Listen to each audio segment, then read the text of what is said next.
What is going on, Guardians? Ember here with another one for you. Today I have an actually pretty widely requested build on my channel here that I finally got around to making. It's using the Collective Obligation and the Mantle of Battle Harmony for Void Warlock.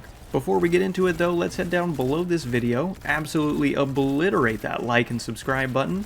Don't forget to stick around at the end of the video for an original meme, and let's get into that build.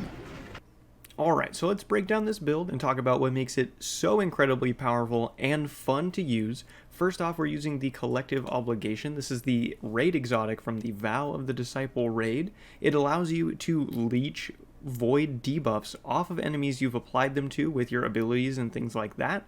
And then you're able to activate the perk, and that will let the rounds that the weapon shoots add that debuff to enemies. We'll kind of break that down and show it off in a little bit once we get into the gameplay here.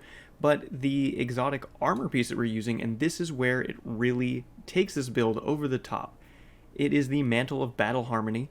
The absorption cells perk on this is really, really powerful. It says takedowns with weapons that have a damage type matching your subclass element grant you super energy. While your super energy is full, you instead gain a temporary bonus to weapon damage of the type matching your subclass element. And so there are a few things to go through here and just talk about with the interactions that are going on. So for example, if we were using a solar subclass with the Mantle of Battle Harmony, we would then need a solar weapon, something like Sunshot here, to get that extra damage once we have a full super. But otherwise, since we're using Void, while we get kills with Collective Obligation and we have no super full, then we're able to gain a whole bunch extra super energy. We get a very, very quick recharge on our super. And so let's check out my stats over here. I just want to look at this for just a second. So specifically the resilience at 70 and the intellect at 80. So I do have the Font of Endurance here on Mantle of Battle Harmony. That's going to give me 30 extra resilience stat whenever I have armor charge. And since we have the Void Siphon on our helmet, whenever we get kills with our Collective Obligation, we are going to be producing tons and tons of orbs that we can go pick up and essentially give us the 100 resilience. So that's double 100 stats right there. And actually, if I had a different spread on the armor that I have here, I would probably keep this intellect stat more at 50, because when you have your absorption cells going on, your intellect stat is boosted by 50. So you could theoretically have triple 100s here with a 70 resilience and a 50 intellect stat, and then still have leftover for other stats. And that's what really makes this so powerful. I am using the Volta Bracket sniper rifle with triple tap firing line, and I did get a Briar's Contempt with reconstruction rounds and frenzy. That puts in a whole bunch of work. Let's go through my subclass here. I'm using the Feed the Void and the Chaos Accelerant aspects. My three fragments that I have are Echo of Expulsion, the Echo of Remnants, and the Echo of Undermining. Now that we have that all the way, I'll go over here to our mod customization screen so you can see all the mods and all the slots I have everything in for. And without further ado, let's get into the gameplay. Alright, and now that we have a lot of the build information out of the way, let's talk about some of the ways that I'm really cranking this build up to 11 and ripping the knob off. Firstly, I am using some Void Surges. So anytime you get a Orb of Power to drop and you pick that up, that's going to give you an armor charge, and that is also going to give you a stack for your Void Surge. I'm using 2 of them on my legs. That's going to give me about 17% extra damage with any Void weapon that I use. And this will also stack with the absorption cells on the Mantle of Battle Harmony, all together with all of the buffs and the weakening debuff from Collective Obligation. When you do activate the perk, you're going to be dealing around 52% extra damage. And on the reset on Tuesday, so that'll be on the 18th of April here, that's going to give us an extra 20% damage buff for all PvE pulse rifles. So we're going to be dealing upwards of 70 extra % damage than we are at this particular moment, but you can buff about 52% extra damage on top of that with all these other buffs that we have going on with our Mantle of Battle Harmony and our Void Surges.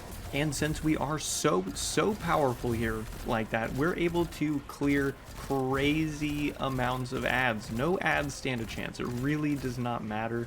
It doesn't matter if you even have the perk activated on Collective Obligation. And it really just sends your whole ability to tank tons of shots with our grabbing orbs and getting the extra armor charge for our resilience, getting Devour, refreshing our health all over the place. You are kind of a walking tank, and you pretty much cannot die along with all the other damage buffs you're getting. So it's absolutely insane and tons of fun. So we are watching Spire of the Watcher gameplay in the background here, and I feel like the dungeon arenas are some of the best places to use a build like this, because it's fairly easy enough to get your orbs of power going, so you can really take the build and rev it up. But I did try and take it into the Proving Grounds GM today, made it to the boss room a couple of times, but it really just was not worth it since you weren't able to grab a bunch of orbs and keep your resilience up to keep the ability to get those volatile rounds going, and the enemies just have so much health. It really does take kind of a lot and some very thorough teamwork to get through something like that.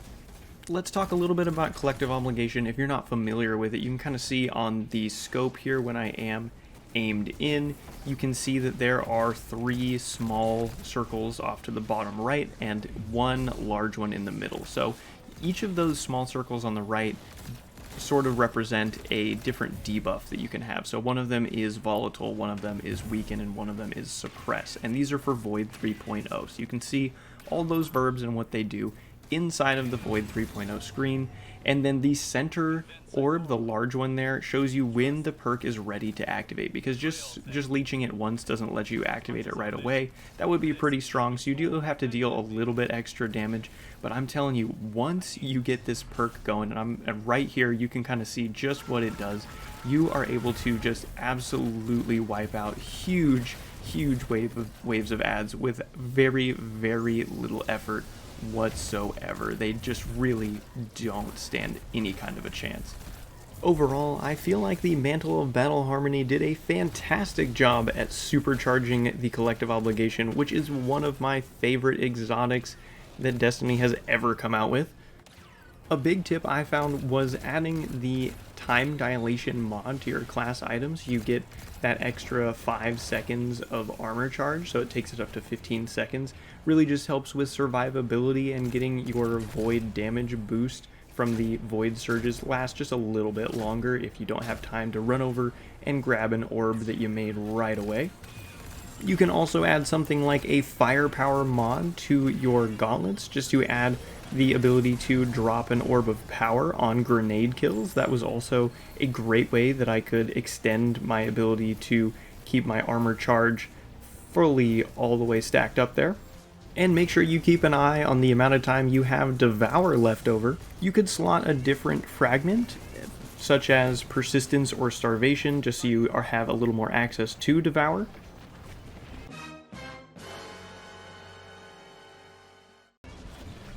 For me, I found that the most reliable way to get Devour was using one of my abilities to get a kill. However, that wasn't always the best situationally appropriate thing to do, and if you want to slot one of those other fragments in just to have a little more ease of access to Devour, that would be probably pretty advisable.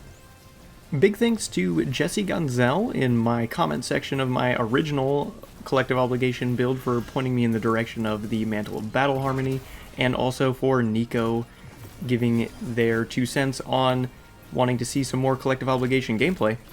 I really did enjoy using this build, and it will become one of my go-tos when I go for a Void subclass. Go ahead in the comment section down below and let me know if there are any builds or weapons you'd like to see builds for. I always love putting those together, and if there's any way that I can be helping out my viewers, I'm always interested in doing so. That's probably going to be all from me for now. Let's go ahead and throw that meme up on the screen. Let me know in the comments section down below how you feel about the Collective Obligation paired with the Mantle of Battle Harmony. Do you have fun using those exotics together? Do you have both those exotics? I would definitely advise going for them if you don't. If you did find this video enjoyable or helpful in any way, go ahead and hit that subscribe button and the like button down below. Those always help me to see what kind of content you are all enjoying. And until next time, Guardians, be without form, swift as lightning.